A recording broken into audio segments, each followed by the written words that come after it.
Hello everyone. Salam, namaste, adab. Good morning and good evening wherever it applies, and welcome you all. Today's topic is neither farmer nor laborer and other challenges for the intergenerational contract.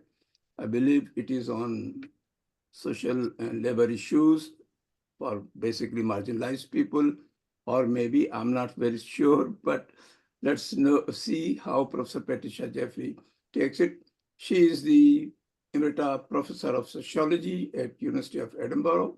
She will be formally introduce the theme as well as the professor will be introduced by Professor Betsy Hartman, who is a Professor Emerita of Development Studies at Hampshire College in Massachusetts, MS. And the concluding remarks will be given by Professor Amrita Basu, who is also a professor of political science in MS College, Massachusetts. And all three speakers, I believe, should be categorized in the discipline of gender, sexuality, feminism, labor, and all those, broader disciplines. So, well, let me invite Professor Betsy Hartman for a formal introduction of the theme and the speaker. Professor Betsy, yeah. Hello, and thank you so much, Razi. I'm honored to be part of this forum and to introduce Patricia Jeffery and her talk, Neither Farmer Nor Laborer and Other Challenges for the Intergenerational Conflict. As Razi has said, Professor Jeffery is Emerita Professor of Sociology at the University of Edinburgh, where she taught about gender, development, race, and ethnicity, among other subjects.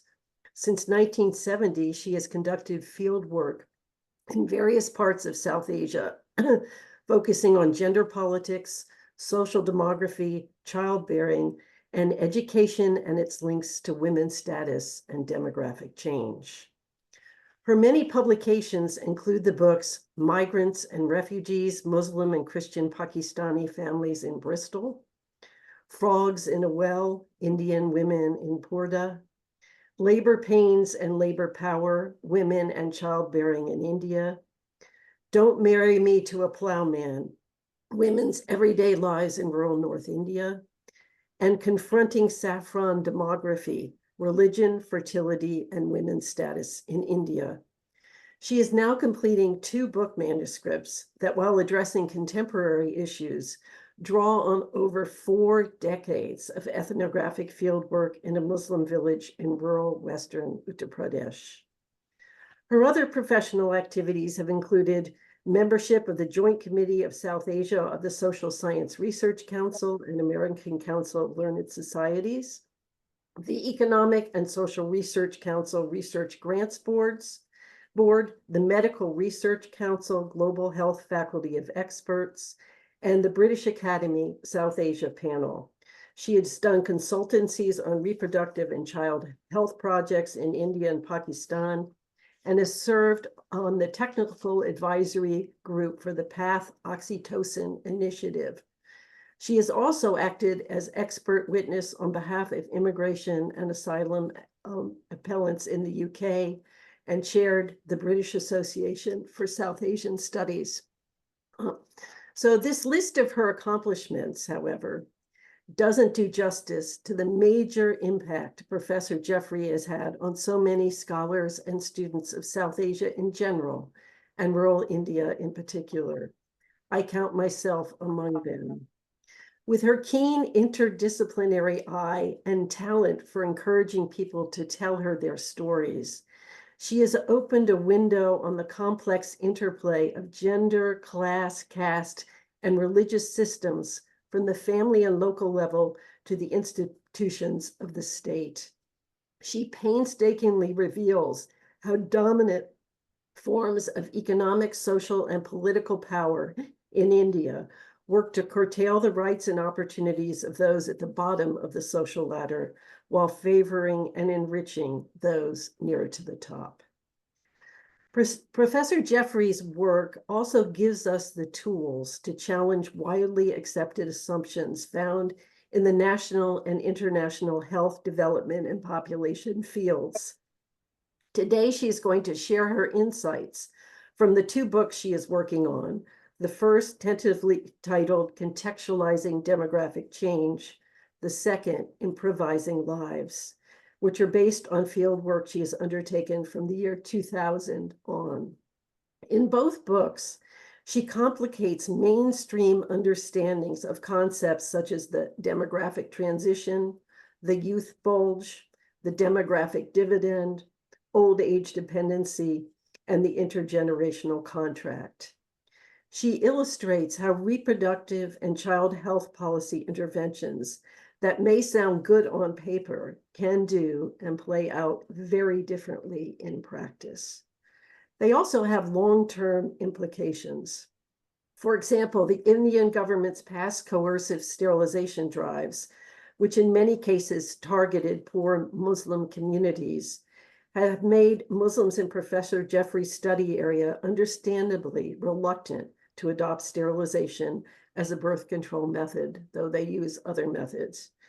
Her two forthcoming books, as well as earlier work, also provide data and information that allow us to challenge dangerous Hindutva's myths about Muslim fertility. As someone who has done critical work on the population and development field, I can attest to the vital importance of Professor Jeffery's research, writing, and advocacy in laying the ground not only for reform, but for transformation of policy. By bringing what is actually happening on the ground to light, she makes it harder for policymakers, bureaucrats, and politicians, and the media to plead ignorance or to repeat the same old shibboleths. And her work serves and will continue to serve as an inspiration to students and scholars alike, and not just of South Asia.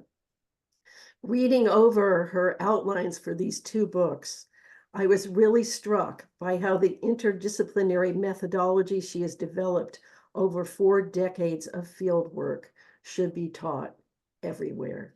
Thank you. Was rather quite brief, but anyway, we got all the information. Hello, welcome now. Yeah, please.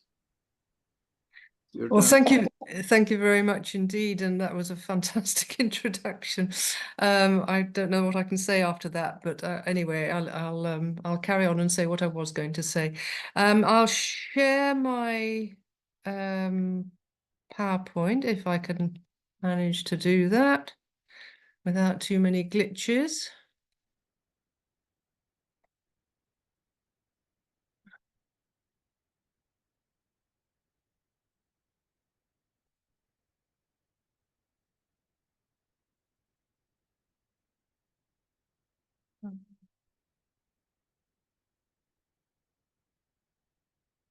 You want to put on the... Sorry. We can see that. Can you see my PowerPoint or not? Yes, we can. We can see it. You might want to go into the presentation mode. Yeah. Which is... Unfortunately, all the icons on the Zoom have sort of covered over everything I'm wanting here. Press on the right bottom like this. Here. The right bottom. First, you have to close this pop-up window that is their share, right? You have to close this window. Close the share. There's another one in the middle. At least I see it. Yeah, this one. This one. Okay. You Close know, that. Close that. Close it. Close it. Yeah. Okay. Click on the cross on the top right. I am, but it's not responding.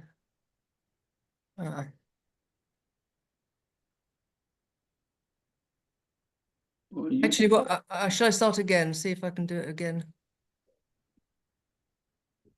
It's not wanting to do it. Oh dear.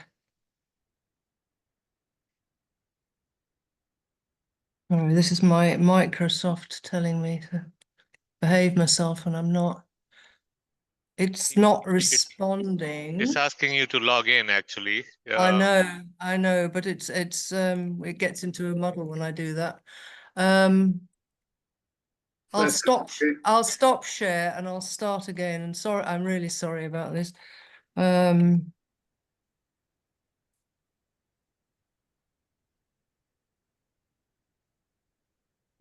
it's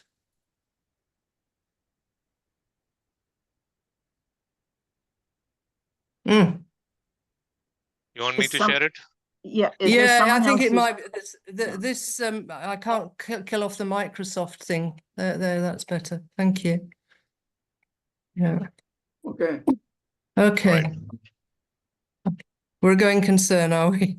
I'm sorry about that. Thank you very much indeed, Betsy, and thanks very much to Razi for the invitation. I want to emphasize that what I'm talking about today is very much work in progress. And so I'm very keen to hear some feedback from you all. As Betsy's kind of indicated, I'm a qualitative sociologist primarily. My interests are very much in doing ethnographic field work.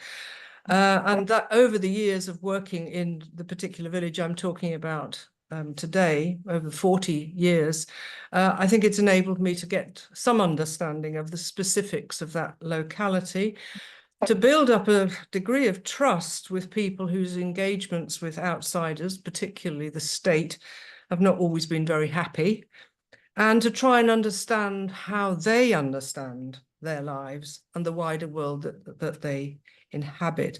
And I would emphasize that specifics and details matter, but of course, in a country like India, which is extremely diverse, I'm also very well aware that I can't read directly off from my little village to the rest of India. However, I would say that very detailed knowledge of a local context can be useful food for thought about the bigger picture and about other little pictures. Since 1982, I've been, can you advance the slides then for me? Sorry, it's not responding. Thank you. Was that you, Razi, or was that me? No, Faisal. That's my screen and you cannot change it, unfortunately. So you just tell me when to move to the next slide and I'll move it. Right, will do. So I've been working in rural Bijnor district, which is in the northwestern part of UP, with various other people over the years, Roger Jeffery, Craig Jeffery, Andrew Lyon amongst them. My most recent research, though, over the last 20 years really has been done solo, and I'm going to be focusing on that, although drawing on some of this earlier work. Today, I want to reflect on how the social and economic and demographic changes that I've observed over this period relate and talk to secondary literature in demography, but also economics, political science, to a certain extent, history as well. The title of my talk comes from a free-ranging discussion that I had in my research village about how villagers' lives have changed since the 1980s. And I'd first met the woman I'm calling Khurshida in 1982. And at the end of this recent conversation, she stopped and thought and said, "Hum log na kisan na mazdoor." We're neither farmers nor laborers. Now, her husband is Khalil. Can I have the next slide, please? He owns 10 pakabigas of land. That's about 6¼ acres or 2½ hectares. It's mostly good alluvial land. The district, the western border of the district is the Ganges, and so the water table is quite near the surface. And since the 1960s, at any rate, there has been considerable irrigation of the land through tube well technology. However, it's scarcely enough for him to be a full-time farmer, and it certainly isn't enough to provide livings for their 4 sons. And he, I would emphasize, is one of the wealthier men in the village. Can I have the next slide, please? Yeah. Now, I found the notion of demographic transition quite helpful here. It's been debated and critiqued by demographers, and I'm very well aware that it's got quite a lot of problems behind it. But nevertheless, I think it provides quite a useful entry point for understanding the sort of demographic changes that post-colonial India has been experiencing.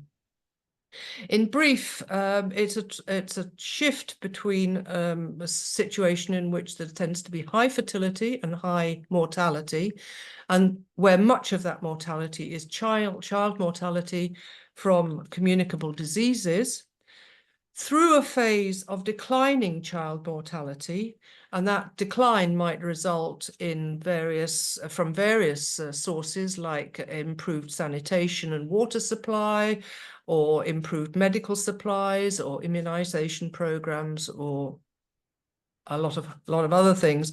But when you get declining child mortality, what you get is a bit of a bulge in the number of children surviving, and then for a while after that, that bulge persists, but gradually you get declining fertility. And within a few decades, what's sometimes called population aging, in which the bulge has moved up through the age groups, and you tend to get a shift in mortality profiles to old age mortality, and much more from non-communicable diseases like cancers, heart attacks, and strokes, and so on. Could I have the next slide, please? Thank you. These are two population pyramids, and the next slide afterwards goes into the further decades. And I think you can see that in the early 1950s, a very bottom-heavy age pyramid.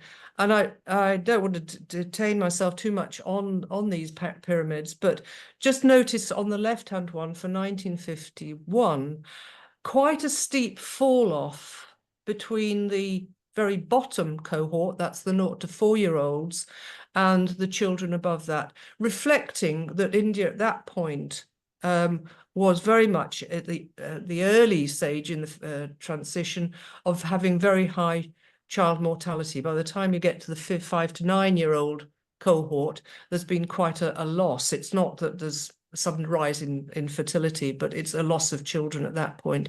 And that gradually has become less. If you give me the next slide, please, you'll see that it's also become a slightly smaller fall off, and by 2011 actually not a fall off. Young child mortality has declined very, very dramatically, and also by that time you're getting the declines in fertility showing up. Now, these shifts, these are all India pictures, and the shifts are complex and they differ within diverse societies such as India, most strikingly, I suppose, by the regional differences. These processes were much earlier in the south of the country and much later in states such as UP, where Bijnor is located, but also differences by household wealth and by rural-urban differences and so forth. So this is just a very simplified overview. Now, in post-colonial India, total fertility rates, that is the average number of children each woman would bear if she lived to the end of her childbearing years and gave birth in line with the prevailing age-specific fertility rates. Sorry, that's the sort of formal definition. The total fertility rates in India were more or less stable between the 1950s and the 1970s, at around 6 across the country. Already by then, however, child mortality was much lower in southern India, and this was where fertility decline first set in. And by the mid-1990s, much of the south had replacement level fertility, that is, total fertility rates of around 2.1. Gradually, child mortality began declining in the north as well. First of all, in the wealthier states, Punjab, Haryana particularly, and then during the 90s, and very, very fast indeed, during the 2000s and 2010s, fertility also began to decline in states such as UP.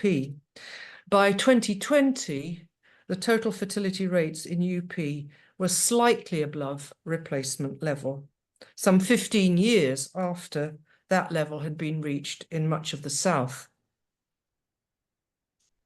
And within UP, it was the wealthier Western areas where this transition had started rather earlier.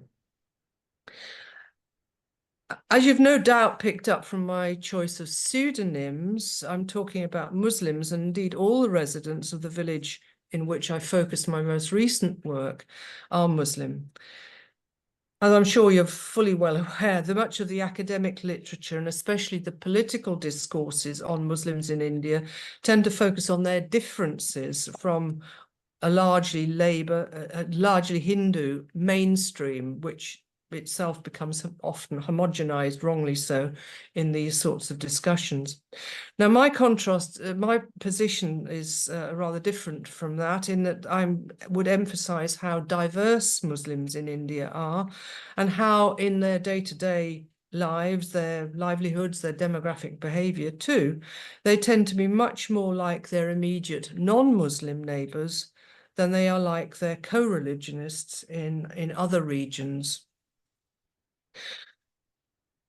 So within northwestern UP, the demographic profiles of Muslims and non-Muslims has reflected the regional contrast that I've already mentioned.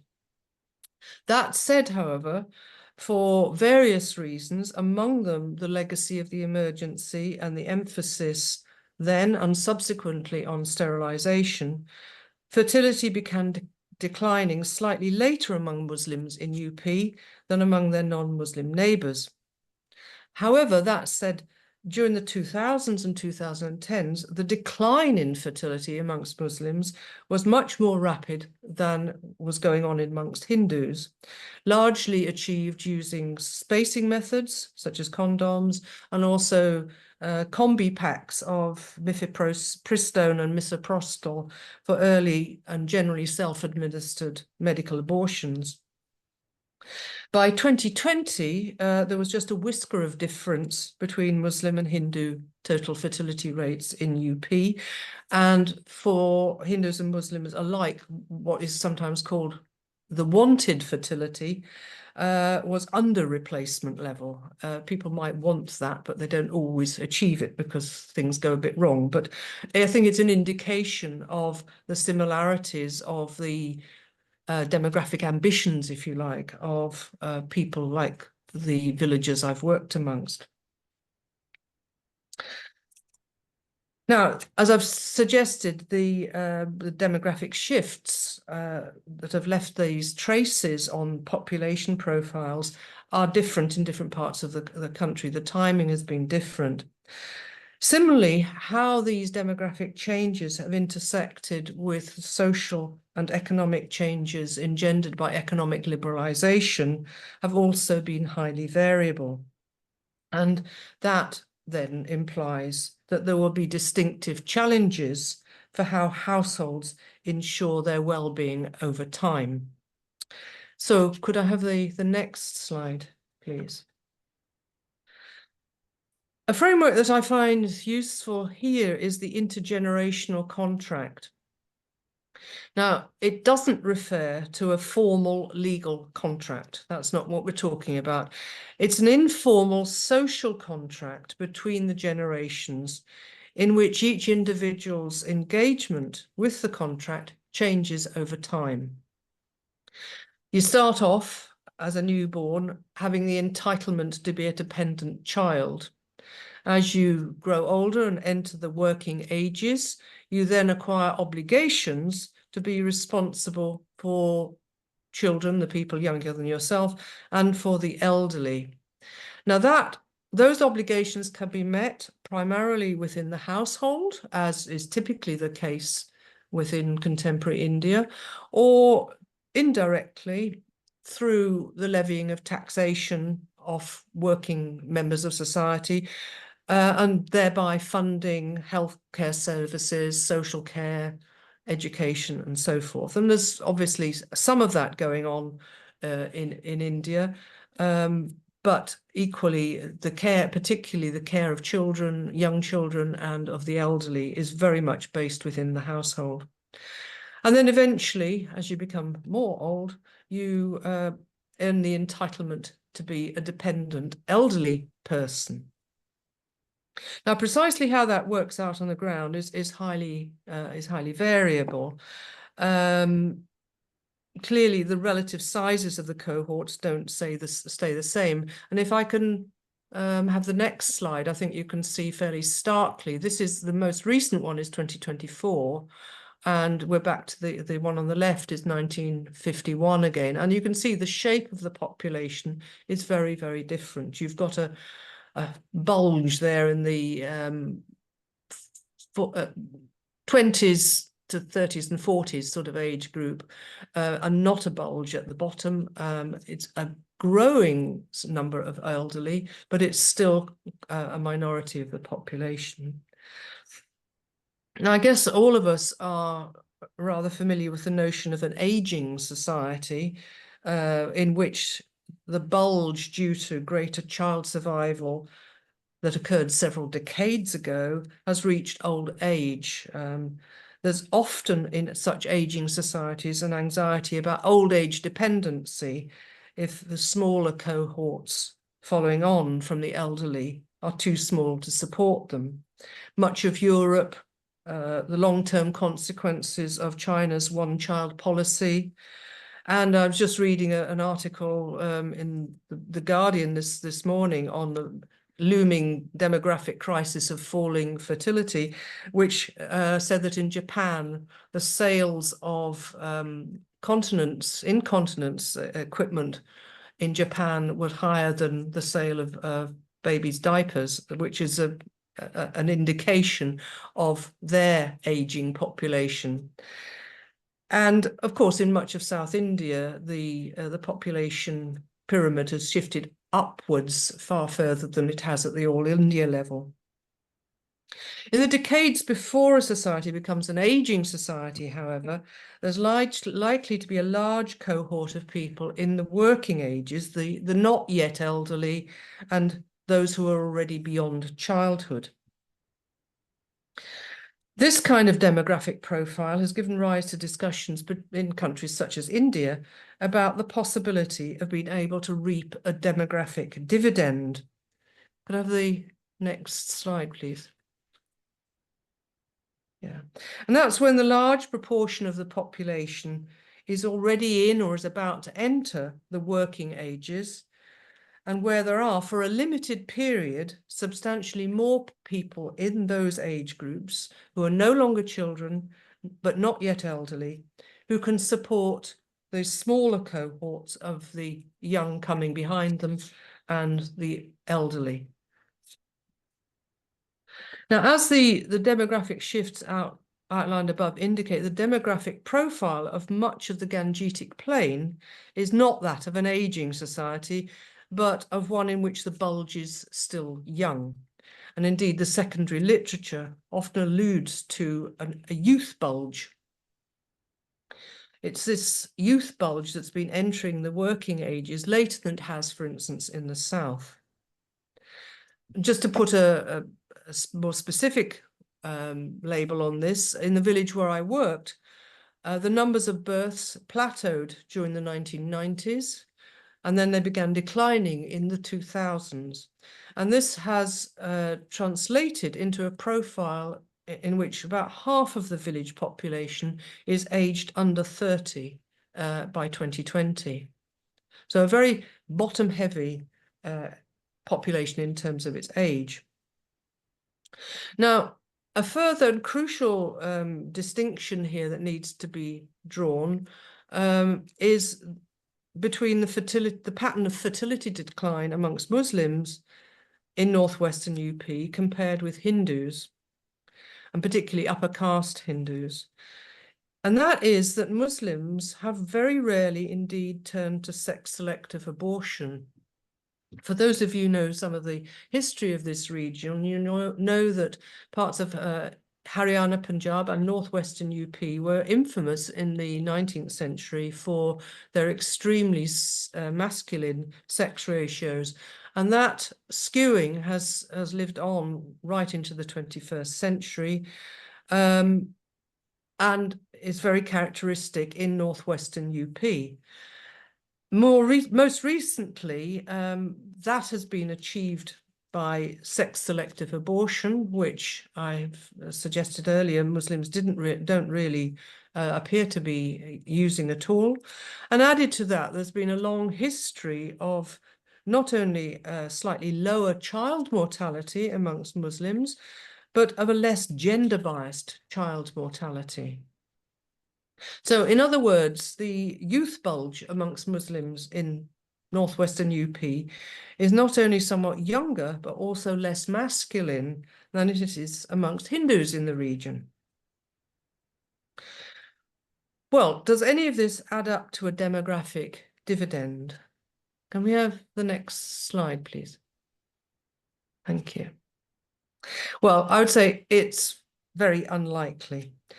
And that is because if we start looking at India's phenomenal economic growth since the 1980s, we can see that it's been fueled by the expansion of economic sectors that have not provided mass employment.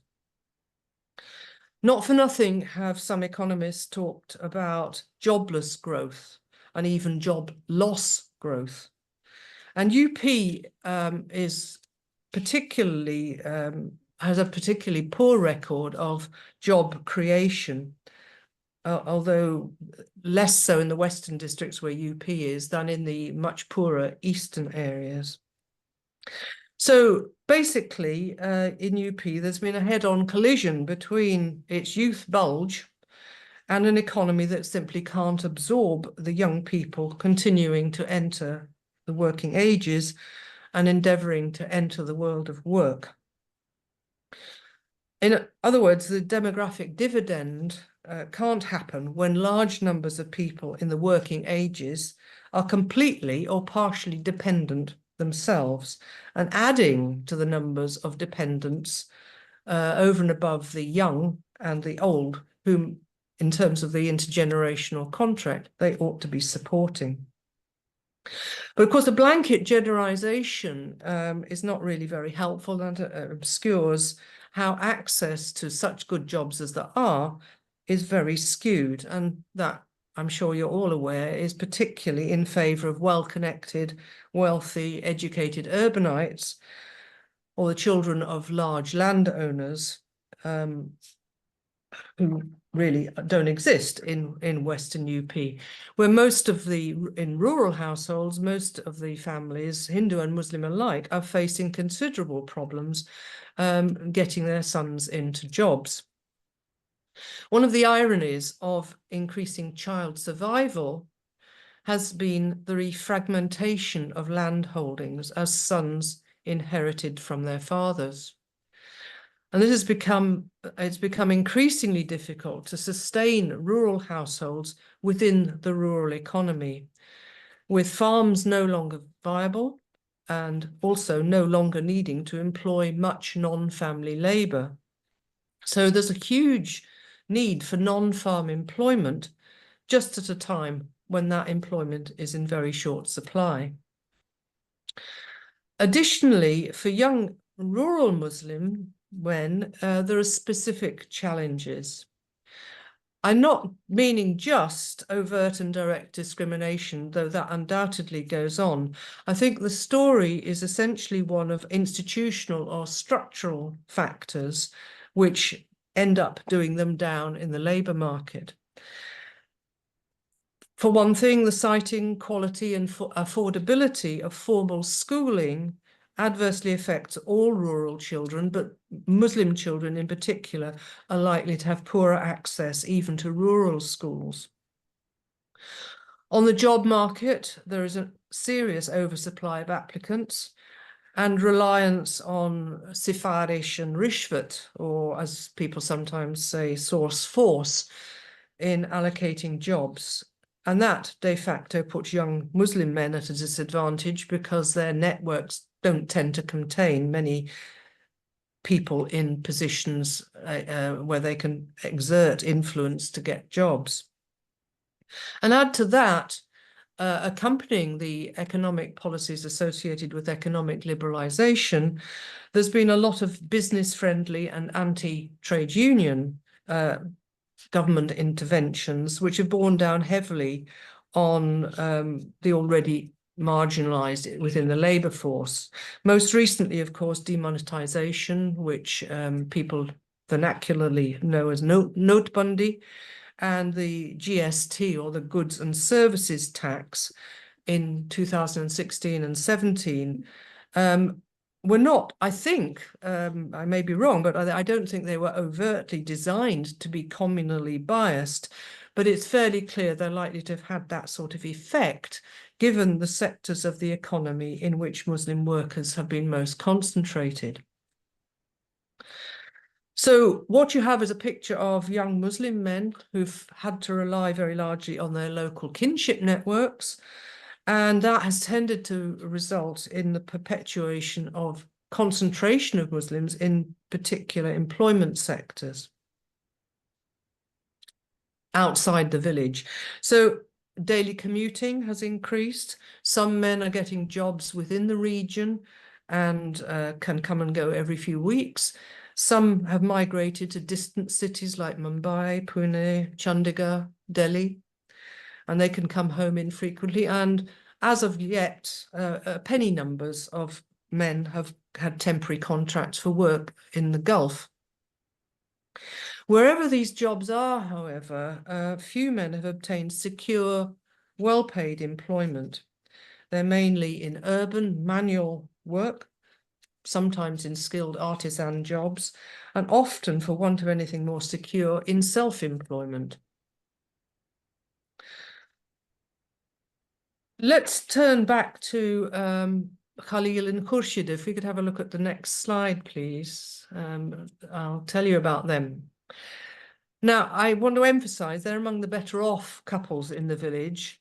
They worked phenomenally hard on their land, and during the 1990s and 2000s, they also had the foresight to ensure that their children, their sons, would have non-farm incomes, and they encouraged their sons into different kinds of work. So it was trying to spread the risks.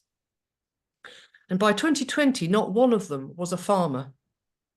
The oldest, Khalik, was not minded to study at school, so he ended up doing a mechanic apprenticeship in Bijnor town and has subsequently obtained quite a secure job as a driver in Delhi. Khurshid, I have abiding images of him as a teenager studying of an evening to the light of a paraffin lamp in their cattle byre in order to get away from the village hubbub. He did a science degree in the local degree college, followed that up with an MBA, and he's now employed in a large IT company in Delhi. The third son, Khadim, got measles in childhood. It affected his eyesight, and his parents decided that he wasn't going to be suited for manual work or for farming. So he studied at a local madrasa before training in the Deoband seminary in nearby Saharanpur district, just on the other side of the Ganges. And he's now returned to the area and he's working as a Maulwi in a nearby madrasa. A secure and respectable, but it has to be said, not very well paid job. And the youngest, Khusro, was apprenticed as a teenager to his sister's husband, who was a tailor. And he's worked his way up the ranks of tailoring to become what is called a master, the one who does the most skilled work, i.e. the one who does the measurements and cuts the fabric, not the people who sew the buttons on and less crucial tasks. Over the years, he has earned money that subsidized his older brother's education and also enabled a new house to be built in the village. On the side, he studied for a BA, And he's now back living in the village, running his own tailoring business in a large village nearby, equipped with electric sewing machines powered by solar panels. Now, I'm telling you these young men's trajectories, not because they're typical, but because I think it is important to have some good news stories every so often. The point here is that Khalil's 10 biggers, not a vast estate, but nonetheless enough to give him leeway to enable his sons to avoid becoming neither farmers nor labourers. The general picture in the village is much bleaker. With few exceptions, the other men, especially those from landless and land-poor households, have been nowhere near able to match this sort of profile. I find it quite tricky recording details of men's employment because they kept on chopping and changing, and I think that illustrates how fleet of foot and flexible men have to be. I can remember talking to one young man, he was probably in his late teens when I had this conversation, and he said he had explicitly hedged his bets by acquiring skills in tiling and in machine embroidery, just in case he could get jobs in one or the other. Others moved from one temporary, often seasonal job to another: welding, bricklaying, house painting, woodworking, tree felling, and something that confused me when I first heard it, what people locally call denting and carpentry, which is basically repairing damaged vehicles, for which I think there's quite a lot of demand in the local area. Anyway, these jobs are very diverse. They don't provide much prospect of security or promotions or lucrative incomes. And above all else, they don't provide any pensions. And this takes us back to the intergenerational contract again. So could we have the next slide, please?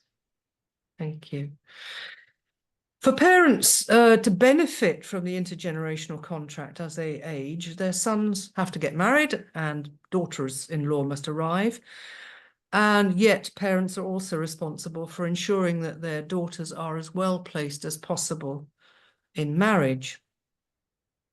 Even by the early 2000s, in my conversations with people in their 40s and 50s at that time, parents were worried that they would fail to deliver on their side of the generational contract. And of course, that would have long-term implications for their own old age. Because there are several circles that need to be squared here. A young man, or boy as they're still called until they're married, will not be a suitable boy unless he's in good, secure employment and able realistically to support and house a wife. And that's something that he might not, in this present economy, achieve until his late 20s or perhaps even 30s, if at all. Successful young men have scarcity value, if you like, and they can engage in a certain amount of picking and choosing from among potential brides. And as I'm sure all of you are well aware, rising consumer expectations have meant that dowries are now including, in the rural areas, motorcycles, probably white goods such as refrigerators and washing machines, furniture for the marital home, over and above the much more conventional jewellery and clothing that itself has also escalated in value and quantity. Add to this, as I noted earlier, Muslims in Bijnor rarely practice sex selection, and child survival displays little bias against girls. So Muslim parents are likely to have more than one daughter to marry. Amassing their dowries can take years, and sons may be expected to contribute to daughters' dowries from their own often meagre earnings. To ensure that they do so, to keep some sort of leverage over them, parents may simply refuse to arrange sons' marriages until all the daughters have been married, unless there is a very large disparity in ages between brothers and sisters. Now, all of this morass of changes has added up to very dramatic rise in ages of marriage for girls and boys alike between the early 1980s and the late 2010s. In the 1980s, and for several years before that, and for some years after that too, most girls were married in their mid-teens, before actually the legal age of marriage. By the 2010s, however, scarcely any were being married even in their late teens. Most were being married in their early 20s. Some were even being married in their late 20s. And compared with other countries around the world, India has extremely low rates of what is called female labour force participation, or the flip side of that is high rates of dependency of women in the working ages. Now, of course, anyone who has a gendered take on economics will say, well, that's a feature of biased understandings of what economic activity and dependency are. Another way of putting this, though, is that these young women, unmarried women, are not joining or trying to join the labour force beyond the home, and they are not earning income for the household. They're certainly doing household work, and often important work at that, but very rarely are they contributing income to the household in a direct sort of way. So they are engaged in a rather protracted form of time pass, which is very hidden inside the household. And they remain, from their parents' point of view, dependents in their natal home for much longer than would have been the case 30 or 40 years ago. For young men, the shift has been from the mid-teens to the late 20s and even into the 30s by the 2010s. To go back to Khalil and Khurshid's two youngest sons, for instance, Khadim and Khusro, they were amongst the most suitable boys in the village. The new family home was completed. Both were established in careers. They were both married in late 2020. Khadim, the Molwi, was 34, or almost 34, and Khusro, the Master Darzi, was almost 31. Compare that with the mid-teens in the when Khurshid and Khalil themselves were married at those sort of ages. So for men, the gap between generations has almost doubled since the 1980s. And that already has and will continue to have implications for the intergenerational contract. It has a bearing on the timing of the greatest needs of the elderly and the greatest expenses that have to be met rearing their grandchildren. To put it slightly more concretely, in the 1980s, many couples were grandparents by their early 40s, and they were still in the working ages and contributing to the household when their grandchildren were nearing adulthood and on the cusp of contributing to the household. As the gap between the generations widens, grandparents become increasingly likely to be frail and dependent on their adult sons at the very same time as their grandchildren are still consuming household income rather than contributing to it. Still dependents, in other words, perhaps still in full-time education. Add to this another factor, the non-farm incomes. Most men are now not reliant on the rural economy. They are often working away from the village and working in different sorts of jobs from one another. In landowning families, as I'm sure you're all aware, the farming enterprise conventionally was run jointly and the income was shared for as long as the father was alive, and his sons, even if they were married, would be very much beholden to their father. But even by the early 2000s in this part of UP, it was actually rather more common for brothers to be earning disparate incomes from different occupations, not necessarily in the village, and for married couples to manage their own incomes independently.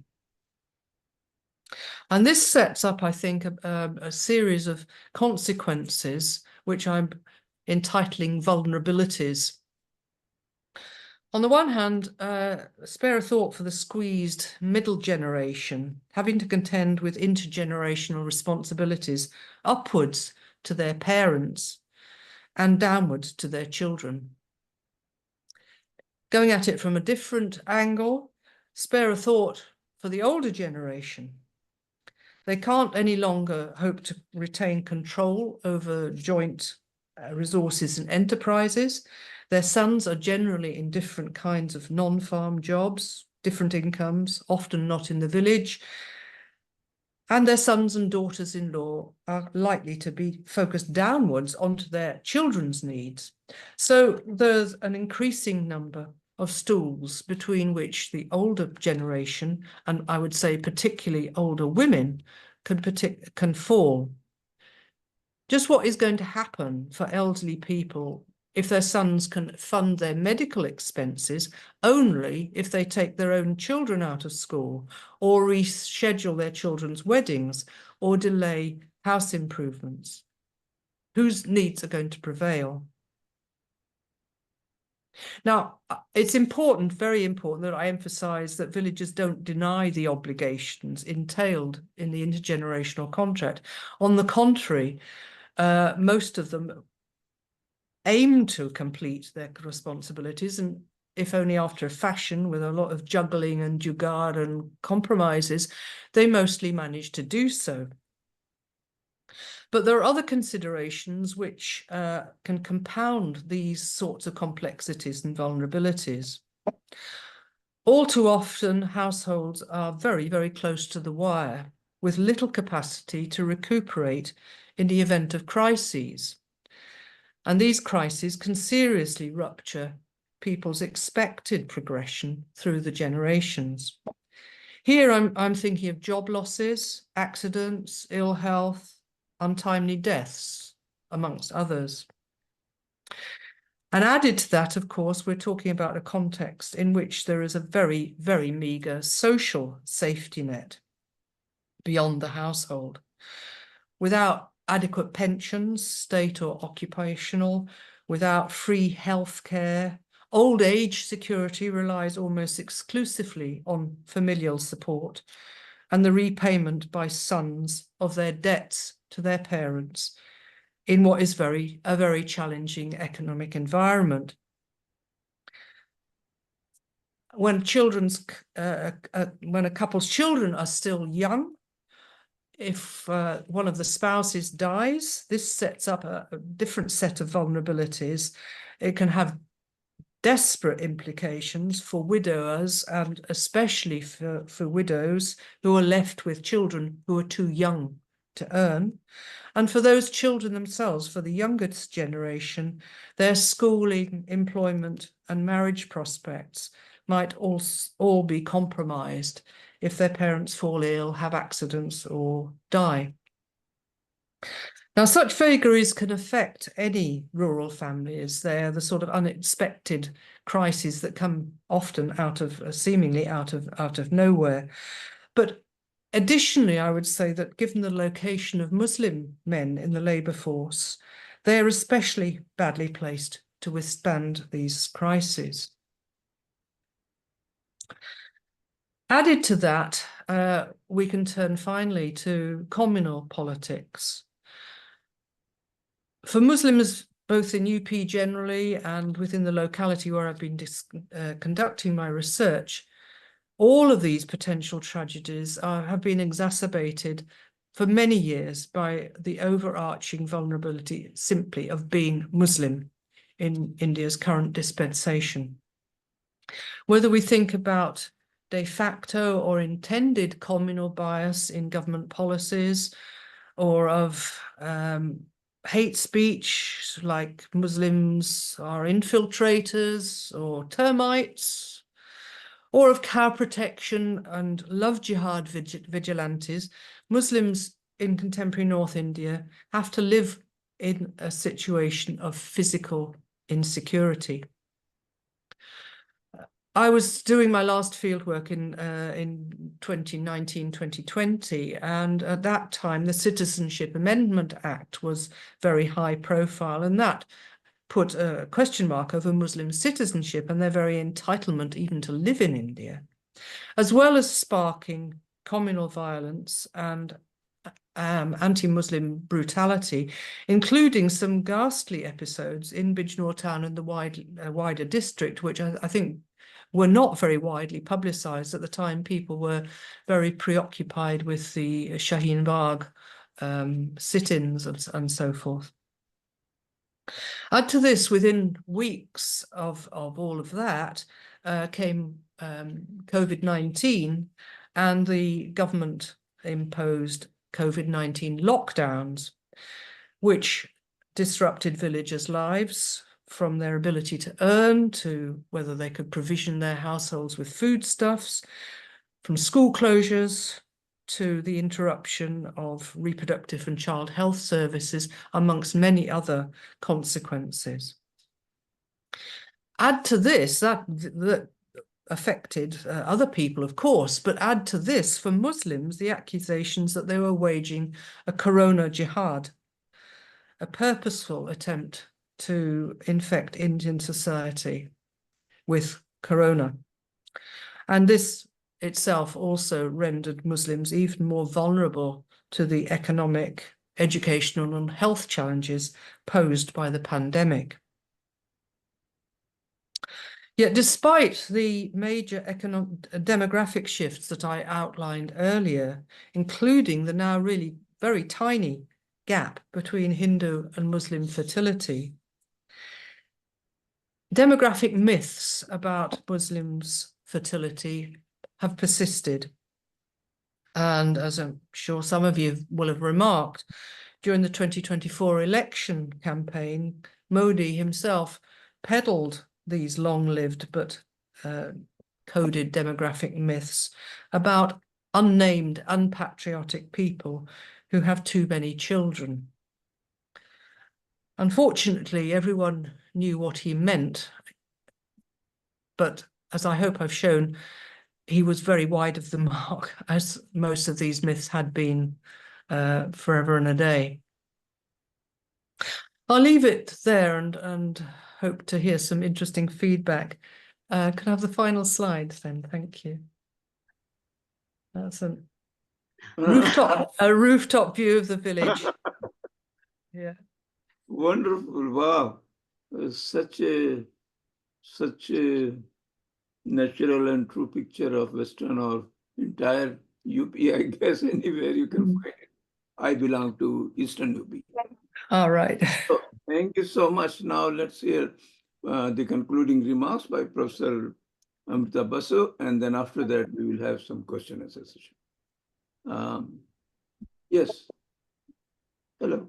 So I want to first start by thanking you, Razi, for organizing this wonderful lecture series and this talk in particular. I'm really thrilled to be joining in a discussion with Betsy and Patricia, both of whom I have great respect for. You may be familiar with Betsy's groundbreaking work on reproductive rights. And I also want to mention that she is now a fantastic novelist. She has just published a new book called Last Place Called Home. So please look for it. Patricia and I had the great pleasure of working together on an edited book called Appropriating Gender many years ago. I learned so much from that experience of working with you, Patricia. And so it's a real pleasure to get to engage with your work again. What I think Patricia has done in this talk is really quite remarkable, because she has drawn on insights from two forthcoming books that Betsy alluded to. So her talk is rich with insights, but she's also presented a very concise and clear argument about the demographic transition, and also raised questions about the demographic dividend. So I want to first begin by identifying what I think some of the important contributions are in this talk, which, as I say, is rich in insights. First, I think it corrects Hindu nationalist or Hindutva propaganda about higher fertility rates, higher population growth rates among Muslims than among Hindus. By drawing on her research over decades in Bijnor, Patricia shows that, in fact, this is a myth. Fertility decline is comparable among Muslims and Hindus of comparable economic and social strata. And actually, in some recent years, there has been a greater fertility decline among Muslims than among Hindus.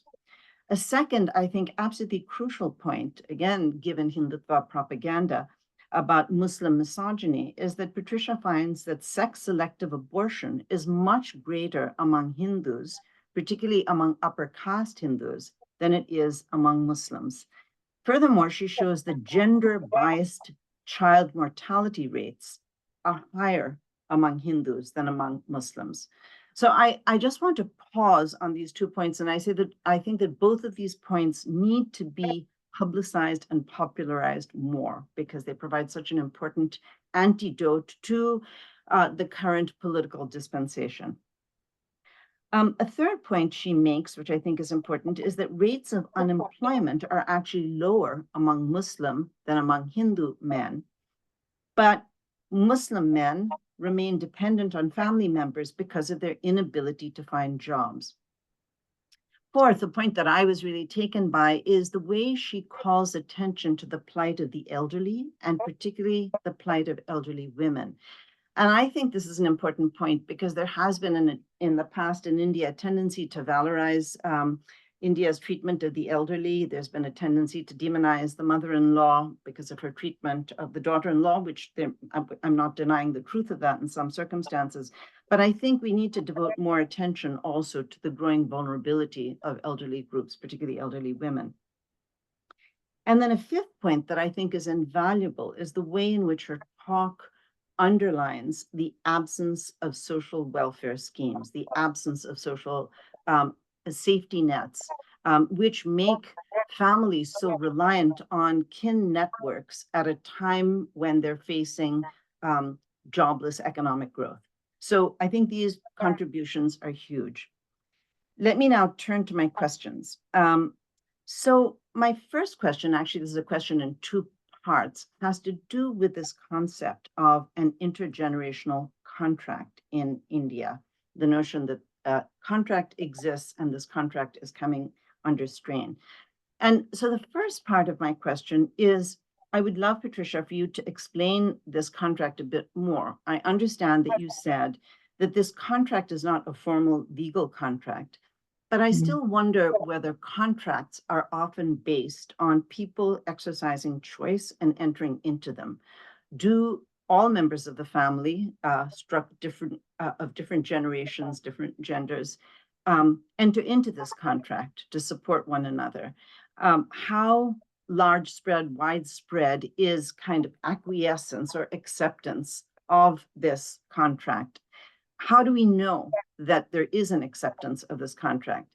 And I guess this leads to the second part of my question, which is, I'm really curious about what your interviews and your ethnographic observations tell you about how people in Bijnor are responding to these intergenerational changes. So you provided a wonderful vignette of one family, and I understand within the context of a short talk, you weren't able to describe in greater detail how other people were responding to changes, but I wonder whether perhaps in the books you are going to record more of the voices of people who hold different religious, generational, gender identities on their views of the contract and how this contract has changed over time. So the first set of questions, which is in 2 parts, is about this intergenerational contract. The second question, which really reflects the fact that I don't have the expertise that Betsy and Patricia do in demography, is I'm really curious about the conditions under which demographic transition has occurred in India. I was struck by the fact that you said, Patricia, it occurs much later in North India than in South India. It occurs first in wealthier states in North India, then in states like UP. But I'm still curious, given in UP or in much of UP, miserable public health systems, very high levels of unemployment, miserable systems of public education. How and why is it that this demographic transition has taken place? Does it not usually take place when there's not only economic growth, but that is also accompanied by greater job security, greater economic well-being, which seems not to be the case? We see, in fact, stark growth in socioeconomic inequalities. So how do we make sense of this demographic transition? A third question I have is how we might compare Bijnor and perhaps UP with some other regions of India. You mentioned this, you alluded to this briefly in your talk, but I'm thinking about states like West Bengal and Kerala, where there's been an emphasis on provision of social welfare, certainly, to a greater extent than there has been in North India. And there has been a slower growth of Hindutva, less of the kind of, the kind of anti-Muslim sentiment than you see in UP. What do we learn when you see kind of, especially when there are left of center governments in power? What difference does that make for the intergenerational contract for Muslim families, for Muslim unemployment rates, for the whole range of issues that you're addressing? Two final questions, and that is, in the last part of your talk, you talked a bit about the growth of hate crimes against Muslims in India. I am curious about how you would connect that back to your discussion of the intergenerational contract. In other words, since the BJP came to power in 2014, especially in UP with Yogi Adityanath, who is one of the most deeply anti-Muslim, Islamophobic politicians alive, how has the kind of the hate violence, the bulldozing of Muslim homes, the rampant violence against Muslims, how has that affected the kinds of questions that you're examining? Is this what you're observing? Is there an integral connection between these observations and the argument you're making?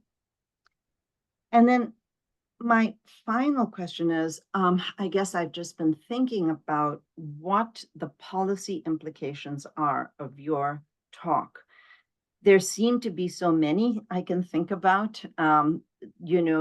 They seem to have to do with addressing anti-Muslim sentiment, increasing employment opportunities for rural families who are neither rural nor urban, investing more resources in public health and education, providing more employment opportunities to women, but I don't even know where to begin. And I'm just wondering, if you were to think about this from a policy perspective, where would you begin? What would you prioritize? I know you won't be able to address all of these questions. Some of them have to do with a larger project. So I just want to conclude by thanking you for a talk which stimulated so many questions. Thank you so much. And before she answers your all questions, this is the announcement for upcoming Saturday talk. The speaker, I saw the name here in my audience. She is sitting here, Professor Malika Zigal. She is going to talk on the making of the modern Muslim state, Islam and governance in the modern Middle East. She will be joined by Professor Robert Hefner from Boston University, and the concluding remarks will be given by Professor Devji from Oxford. And so wait for the coming Saturday and please join that talk. And now let's enter into question and answer session and welcome all three, especially the main speaker. Professor Jeffery, please respond to all of whatever questions were raised. And audience, they are all welcome now to raise questions. You can put your digital hand. Our usual host, Dr. Rafat Hussain, is not here, so I'll be just doing that task. So, okay, thank you. Let me put everyone on the, yeah, please go ahead, yeah. Okay, thanks very much indeed. Thanks very much, Amrita, and also Betsy, for your comments and so forth. Amrita, I can't possibly tackle all your questions today, and they're very, very thought-provoking. Let me see where I should start. Maybe right at the end, in the terms of the policy implications. I'm not somebody who works in policy, and as I have a tendency for sort of throwing my hands up in horror and saying, I don't know where to start. But I think that the ways in which the economy has developed over the last 30 years with sort of rip-roaring economic liberalization, the evidence points very clearly in the direction of massively widening discrepancies between the very rich and the very poor.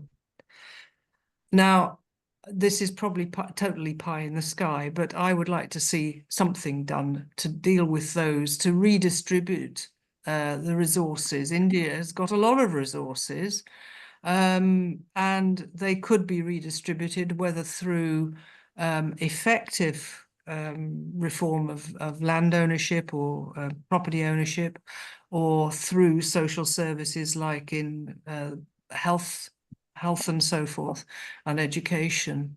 But having said that, this is, I think, pie in the sky. It's not going to happen, right? Because there are far too many powerful forces, and so I get into a position where I feel I just don't know quite where to start on the policy framework, because I think this ties up with some of the other questions that you were asking, that the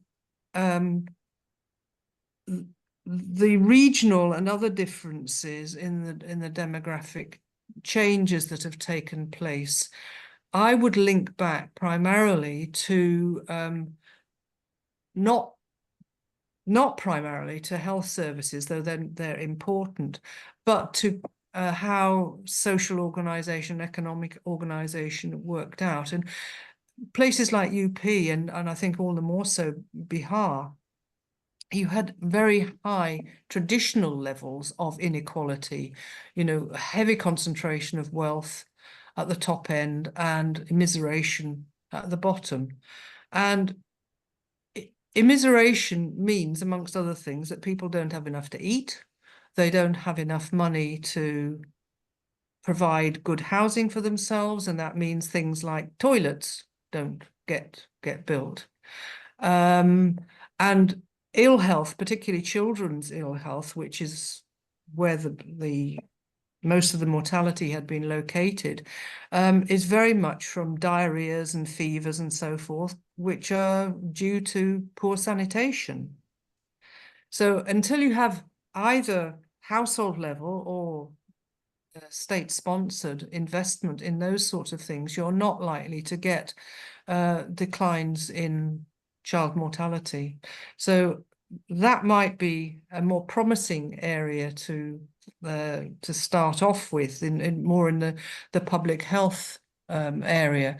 And I think one of the things that I do write about in these books is how in the post-independence period, what had been two separate cadres within the health sector, the sort of curative medical care and the public health, got merged. And in the merging, the public health got younger sibling status, if you like, very much marginalized within the overall healthcare system. And so the provision of clean water and sanitation has never been given the high priority that I think it should have done. And what's happened is an expansion of curative care, the growth of tertiary institutions in urban areas and so on, which again exacerbate the sort of inequalities between urban and rural areas.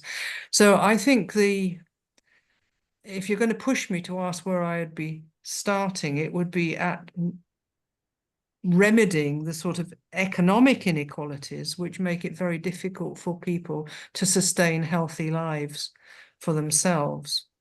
I don't think there are any societies on this planet where people are enthusiastic about paying taxes, but I think you can't fund health services, you can't fund social care, you can't fund pensions if the state coffers are empty.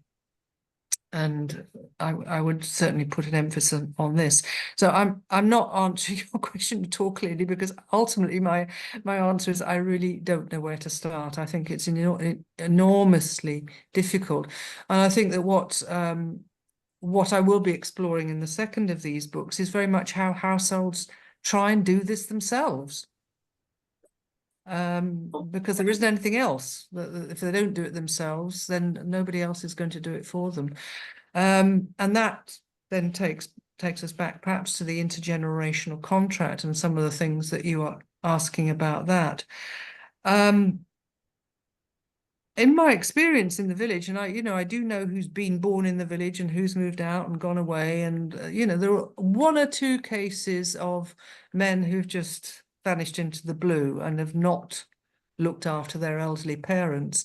But the basic picture is of people, this is a taken for granted. This is a sort of duty that you should look after your children properly. And yes, your mother-in-law may be an absolute pain in the neck, but you look after her. You maybe aren't as kind as you might be, but you don't throw her out on the. You give her a bed, you give her food. I think one of the things that I'm sort of hinting at is that with the changes in people's livelihoods, though, young men and their wives have become much more like nuclear households, and so that there are tensions and tussles sometimes. Which of the brothers and which of the daughters-in-law is going to do the basic body care for sick parents-in-law? Who's going to do that? And I do talk a bit about that in more detail in my writing, but on the whole, I think people would at least voice an agreement with that obligation to look after the elderly. It certainly hasn't become something of, oh, we'll just leave it to the state to sort it out. People do that, but as I say, often they're very strapped in terms of their ability to do that. So, Professor, there are other questions also. Other people have raised hand. So I invite them to ask questions. Yes, Yeah. okay. I mean, I haven't answered all of Amrita's Okay. points by any manner of means, but anyway. Sure. Dr. Nazir Ahmed. Dr. Nazir Ahmed, please. Yes. Can you hear me? Yes. Yeah. My question relates to the role of technology in the intergenerational contract. Now, the differential growth and the sociological differences that have emerged between the North and the South are not just a consequence of the educational differentiation, but also the fact that the South is comparatively more technologically advanced. Technology is a great leveler in terms of male and female. And women have equal access to jobs, especially nowadays if they can work from home. So my first question is, in your studies and your observations, what trends have you found with respect to the differences in the technological development of the North and the South and the different communities? The second question, before I forget it, is that I'm so heartened by your work that you've done on the differential demography and the selective abortions between the various communities. Now, some people point out there are as many as 60 million women missing from the Indian demography.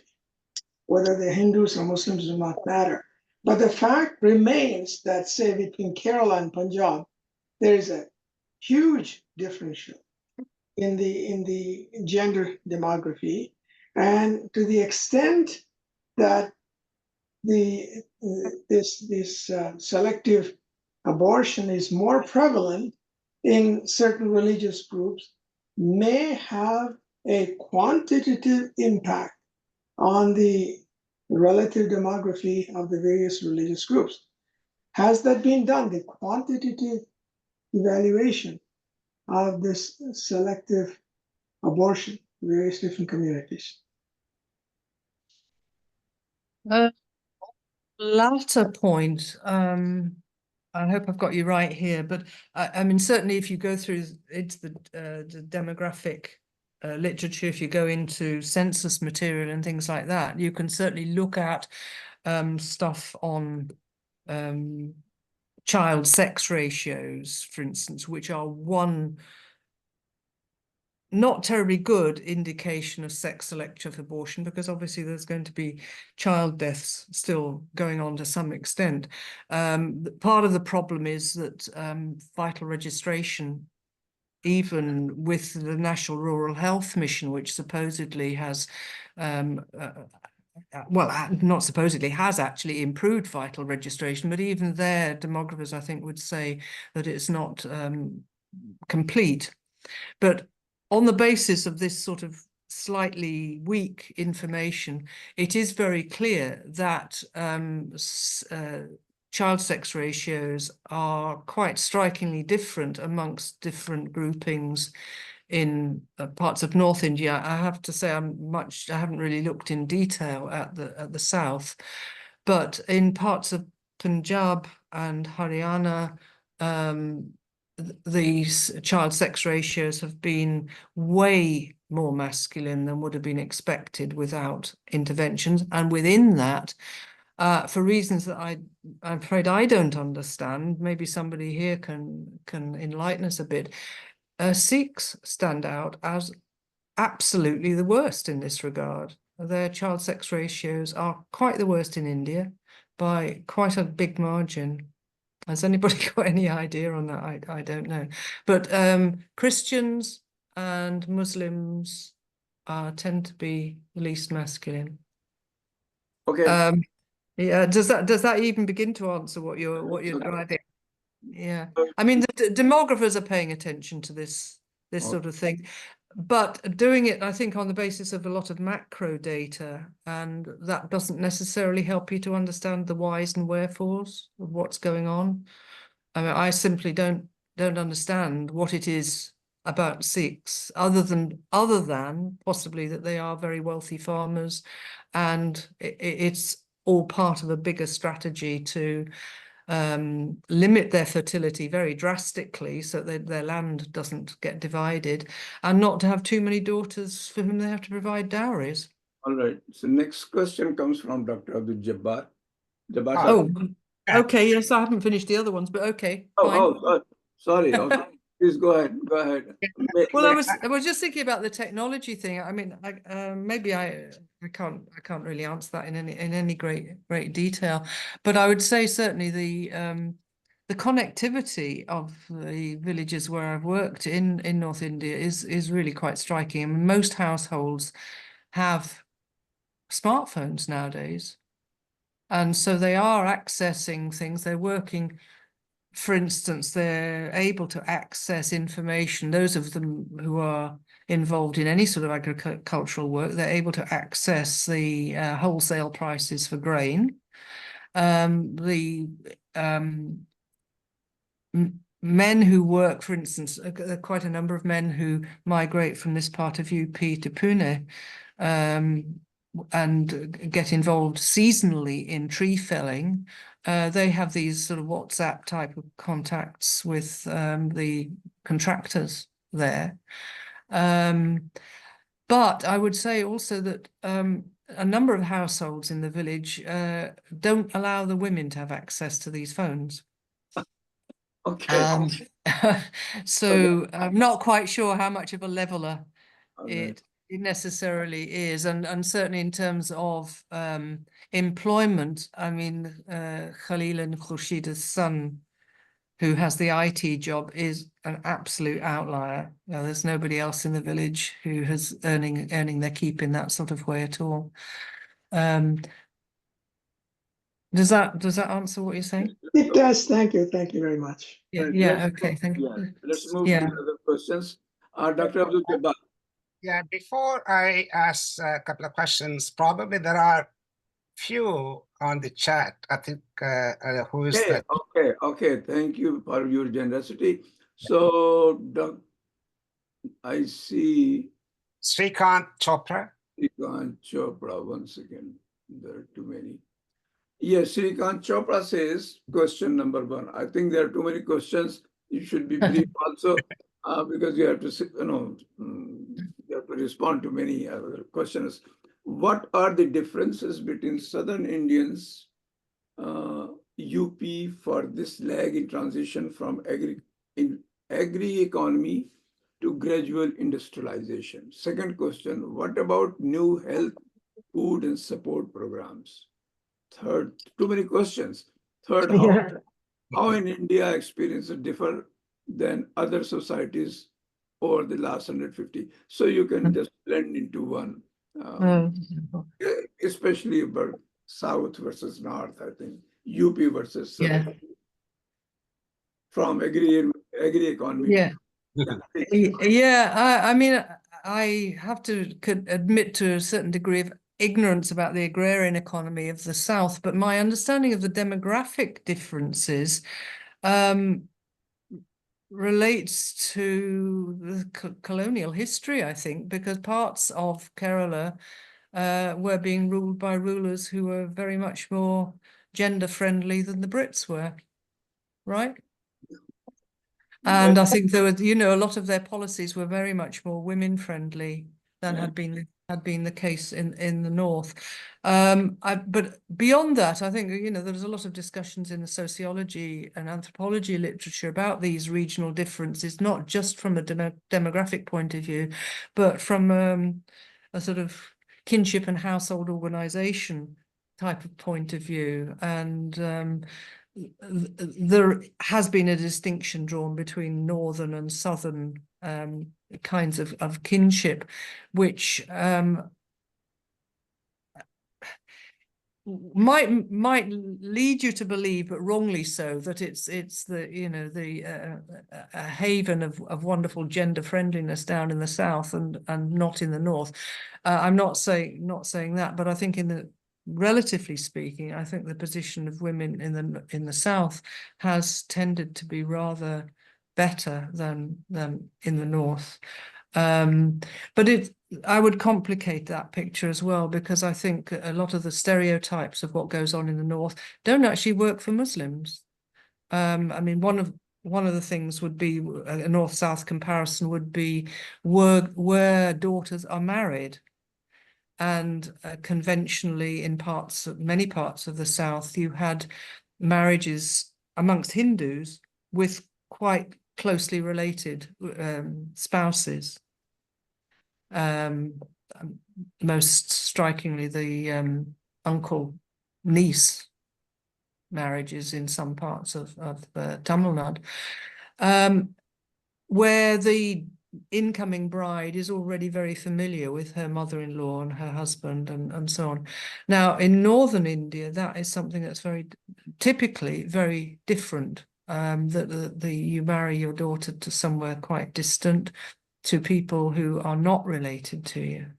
However, amongst Muslims, there is a tendency for, I mean, in the village where I worked, for instance, I used to have really hysterical conversations with people saying, well, how were you related to your husband before you were married? And I get this sort of long convoluted story about how they were related, but there's a very sort of involuted population in which people know one another. And I think that actually moderates the experiences of young women in the marital home, because news gets round very, very fast indeed. in a way that I think it's possible for it not to get around in the more conventional North Indian Hindu pattern. And I think a lot of demographers would say that sort of thing then has demographic consequences. It has consequences for what women are allowed to eat, where they're allowed to go, how much control they have over their own bodies and their own fertility, and so on. So I think that the North-South thing as a very broad picture would be partly along the lines of these sort of kinship differences, as well as I think colonial history. Okay, so the next question is certainly coming from the South India side, Dr. Yeah. So this is one of the fantastic discussions with evidence-based analysis. I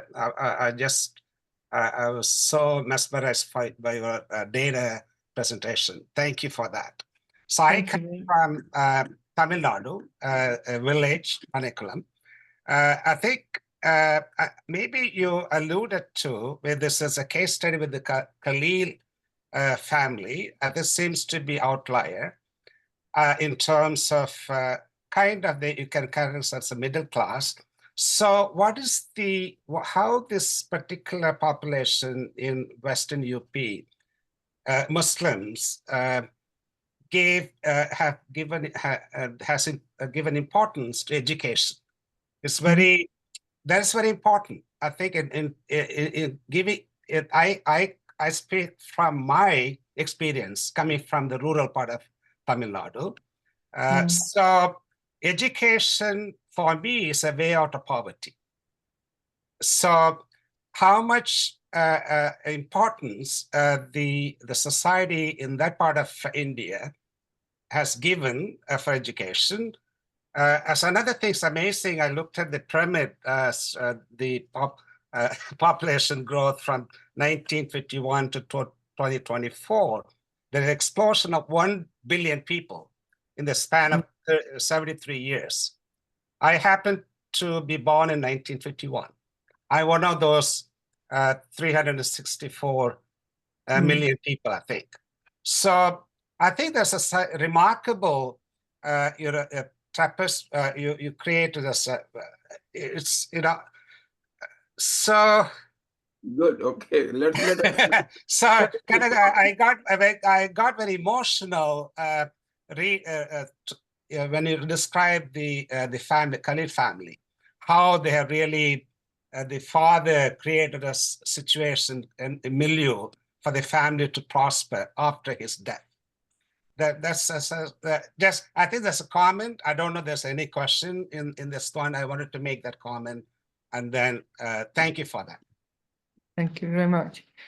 On the education thing, I think I would say two things which are possibly slightly contradictory. One is that I'm not wholly convinced where you haven't got jobs that education is necessarily the way out of poverty. Khalil and Khushita's son did manage to get into an IT job, but I've got a lot of other examples from the village of young men with degrees. I could have shown you another picture of one of my friends who, was a lad who was, he was born after I first started going to the village, so I've known him since then. He's got a BA and he's back on the farm. It's from another fairly wealthy family in the village, where one of the sons is a Maulwi in another madrasa in town, and another had spent time in the Gulf, and that has helped the family quite a lot. Now, the one who went to the Gulf had grade 8, and is doing very well in business. His brother with the BA is busy working on the farm and very unhappy, I might say. That said, the sort of mythologies about Muslims don't value education, I think, complete nonsense. They most certainly do. It's this feeling of, well, you spend all this money getting your children educated, and that costs you a lot, and you still don't get jobs. Is this actually a sensible way of spending household resources? So there's a sense of, it's an ambivalent sort of approach to education because they don't know what the payoffs are going to be. You know, on the other hand, I can remember having many conversations. One woman in particular was very explicit. This isn't an era for being illiterate, she said. Even if you're a manual laborer, you need to know how to read and write. Just imagine if your foreman tells you to go and fetch a size 12 spanner and you can't read. You'll just stand in front of the row of spanners, not knowing which one to pick up. So there's a sense in which, you know, in today's world, being non-literate is a real disadvantage, which 40 years ago, most of the people in the village were non-literate. Khurshida herself has never been to school. Khalil had been, and he was 10th class pass. So he was unusual at that time. So it's not that people think that education in itself is a bad thing. They're very self-deprecating about being not literate and being ignorant and all of this sort of thing. But at the same time, they say, well, it's a big investment, and is it going to bring us the kind of returns that we need it to bring to make it a sensible investment? Okay. Yeah. So next question. Oh, you have to say more or respond more on another question, or what? Do you, or should I move to other questioner? Well, I don't know. I feel as though I'm answering about a quarter of people's questions. Then we're moving on. Yeah, But yeah, let's move go to- on. Let's see. Yeah. Okay. So next person is Dr. Syed Amir Saab. So please, Amir Saab. Thank you. I think you might have touched some aspect of this question I'm going to have is Muslim families in UP and North India used to have very strong family structure, joint family, and in that how they took care of the older relatives, parents, grandparents who survive or managed to survive. What trend in Bijnor, for example, are you seeing with the new generations? The other question is mostly I'm very curious that what kind of cooperation did you find as an investigator in Bijnor? You are obviously an outsider, so there must have been some level of trust when people giving you the information. So yes, thank you. Yeah. Okay. I mean, on the joint family side, I think that the joint families have only ever been typical of the wealthiest sectors of society. I think that people who've been reliant on being farm labourers and the like, their family structures have tended to be nuclear families for a long time.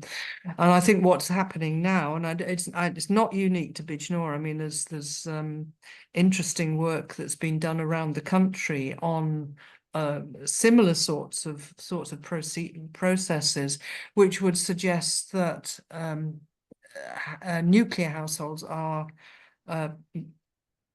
becoming more common, partly because of what I've talked about directly in terms of incomes, that people's incomes are much more individuated, and so households are individuated, but also it is actually a feature of the demographic change itself. If you've got more children surviving, the chances of keeping 5 or 6 sons and their wives happily under one roof in one joint enterprise are pretty slim.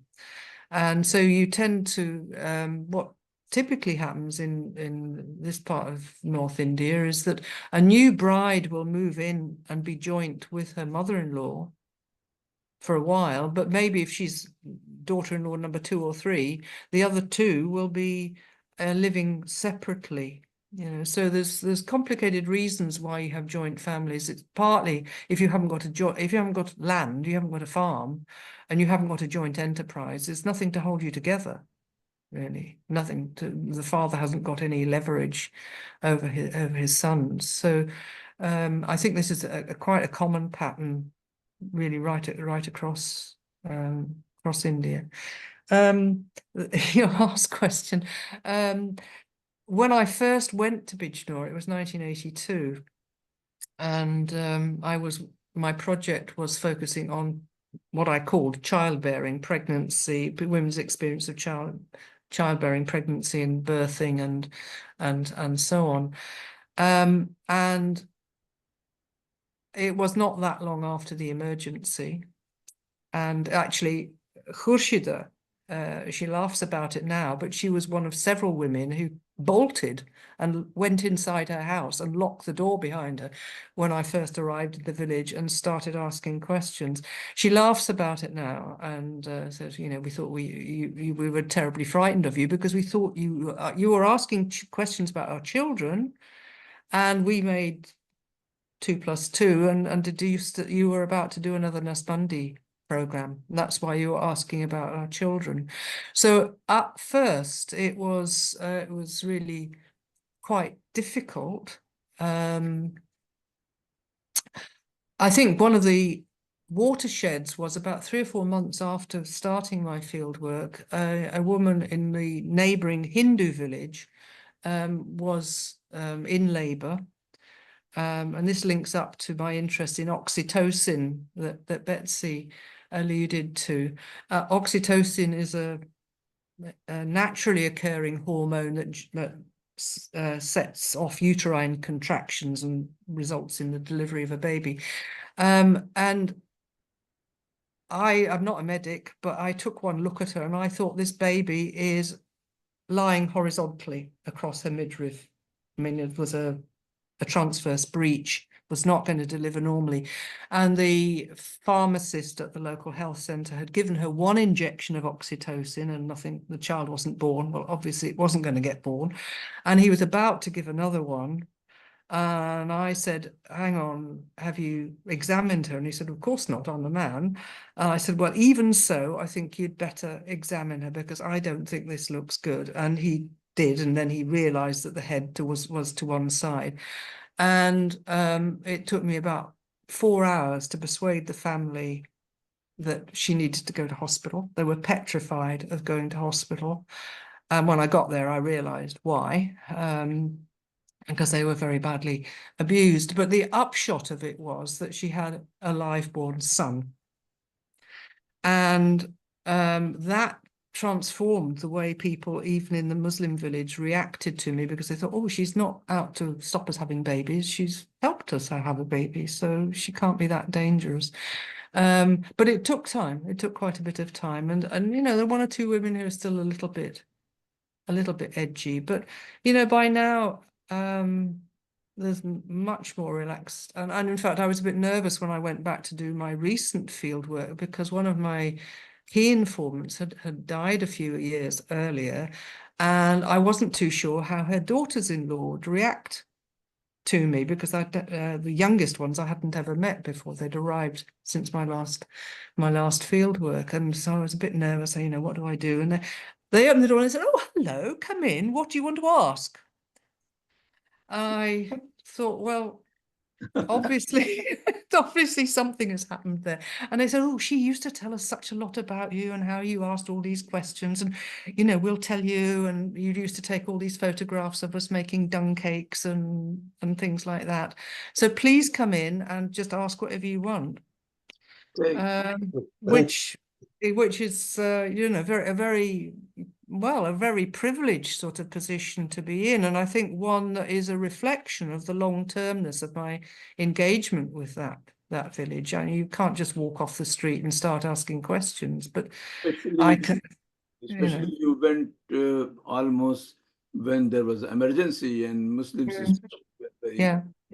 Well, I was actually in Delhi during the emergency and working in the village surrounding the Dargah of Nizamuddin Aulia. Yes. And so I had a sort of there was some kind of grandstand view of what was going on there because they had a lot of relatives in old Delhi, and I was getting lots of stories. Some sort of forced sterilization did take place. Yeah, yeah, exactly. Took one baby. And to this day, if you look at the demographic statistics about family planning, you'll see that the Muslim rates of sterilization are way, way down from everybody else's. I mean, for the recent period in UP, I think about 5% of Muslim couples have adopted sterilization, compared with about 20% of the overall UP figure. And UP is lower than the national figure, which is approaching 40% of couples. So it's really quite a stark difference, but they're using the spacing methods that it's a bit topsy-turvy because the government has for a long time thought we can't allow ignorant, illiterate villagers to have client-controlled family planning techniques. That's why we have to sterilize them. And actually, these not very well-educated rural Muslim couples are doing quite fine with condoms. Two more questions. Two more questions, and then probably after that we stop. Somebody name is not shown there. Do you see economic and social transition happening with demographic transitioning among Muslim communities? Normally, this happens. Not sure if this is true for Muslims in your study. Thanks for very educative talk. So it is about the economic versus social transition. Can you read that, the chat? Yes, I can. I'm just sort of reflecting on how to respond to it. Yeah, I mean, basically the answer I think is yes. That is what is going on. 40 years ago, I can remember talking to elderly women about. I conducted what I called maternity histories, going through from a woman's time of marriage right through the children that she had had. And there it was really distressing sometimes. Some of these older women who had had maybe 8, 10, 12 pregnancies, and in one awful case, no living children at the end of it, because they'd all died as toddlers from some sort of fever or malaria or diarrhea or whatever it might be.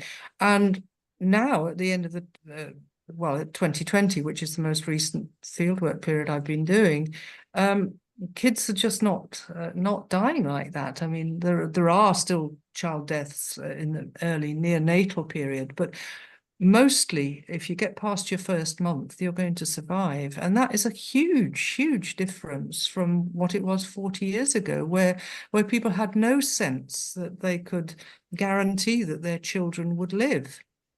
And I think, to go back a little bit, that was also true amongst Hindus, and that was one of the objections in that local area to sterilization. They said, what happens if we get sterilized and then all our kids die? And it wasn't at the time, was a perfectly sensible question to be asking. Nowadays, there are other reasons why Muslims tend not to go for sterilization, but they're certainly aiming to limit their children, talking about 2 or 3 bas khatam. They're not always managing to achieve that, I might say, but that's what they're aiming to do. And one of the other aspects of this, I think, is that in a number of cases, people are saying it's really important to educate our daughters. They talk about musibat, in the event of a musibat, i.e. a husband who's a wastrel or ups and dies in an untimely sort of way. At least if she's educated, then she could be economically independent. Well, I mean, it wouldn't have been put in those terms, I think, 40 years ago. If her husband died, she would have been either remarried within her final village, perhaps to her husband's younger brother, or would have been scooped up by her parents and married off somewhere else. There is a sea change, yes, big change. Yeah. I huge come from the region. And girls riding bicycles. I mean, for goodness sake, 40 years ago. Change, even in the Muslim. Even writing little mopeds and things like that. And going other question you can read, I think, from Susan. Probably you know her. Sue Wadley. Yeah. Okay. Where are you, Sue? She wrote about. Oh, yeah. Susan about. Okay, thank you, Sue. Thank you, Sue. Thank you for attending. Hi there. I mean, she's referring about a Muslim village in Karimpur. No, it's not a Muslim village. It's a Muslim village. It's a Brahmin village. Well, it's a multi-caste village dominated by Brahmins, but the 10% or 15% that were Muslims in the 1960s when I first went there are almost all gone. So that takes us back to the communal politics, I think, because the village I've worked in has, I won't use the word always because I can't go back far enough in history, but all the time I've known it has been exclusively Muslim. But there are other villages in that immediate hinterland which are mixed. And in 1992 and again in 2002, and actually I'm sure you understand why I'm saying those dates, there was a lot of population movement around in villages where Muslims were tiny minorities. They were moving out and joining relatives in other villages where they were where their population was more secure, and vice versa. I mean, Dalits moving out of Muslim-dominated villages as well.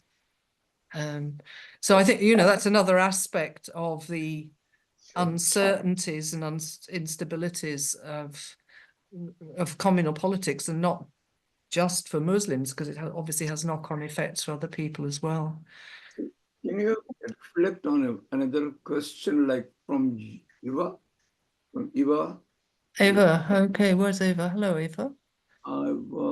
She's talking about, I was wondering if you could tell a little bit more about if and how Muslim women's economic world are changing in your area of work, you know, how the Muslims economic and social conditions. Can you see the question? No, I can't see. Where is it? Is it? Oh, wait a minute. The very last third. Yeah. Okay. Yes. Long. Yes, I've got it here. Yeah, I think. I mean, there are interesting things. Not many of them are engaging in income generating activities. A few are engaging in teaching.